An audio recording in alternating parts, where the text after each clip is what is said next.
So, I mean, the biggest thing I think with Trump that would be positive, it would be lowering the corporate tax rate down to 15%.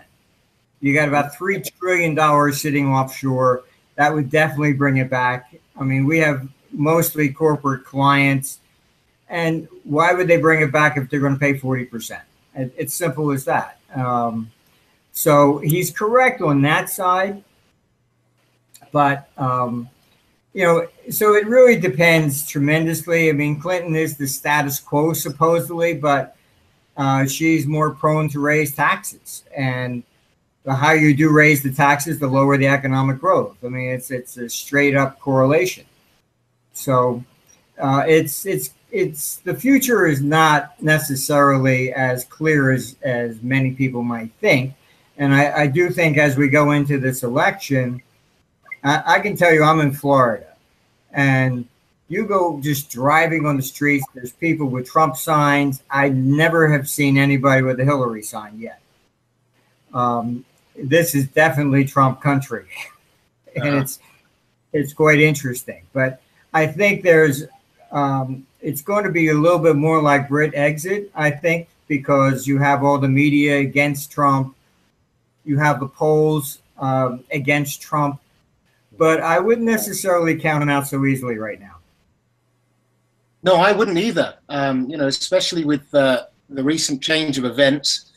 And you think all of those that were robbed of their Bernie Sanders vote, you know, and now they have more of a reason, you know, to go out there and vote Trump. And even those that are too embarrassed in the polls, you know, to say what they're going to do on voting day.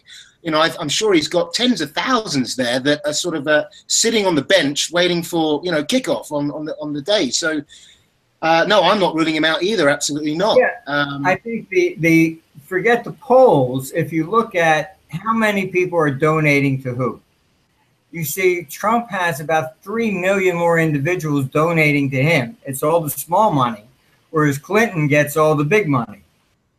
From the PACs, from Wall Street, etc. But they don't vote. So, you know, Bush actually does outnumber, I mean, Trump actually does outnumber her on an individual contribution. And, of course, when he has rallies, there's tens of thousands of people there. You don't get that at the Hillary side.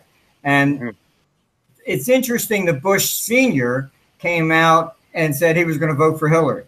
So, I mean, that's kind of like, to me, it seems like almost like Obama going to London and saying you're going to be at the back of the queue. There's just something seriously wrong going on here. And everybody I talk to in Washington say there's really is a battle behind the curtain going on from both sides. It's just really quite amazing.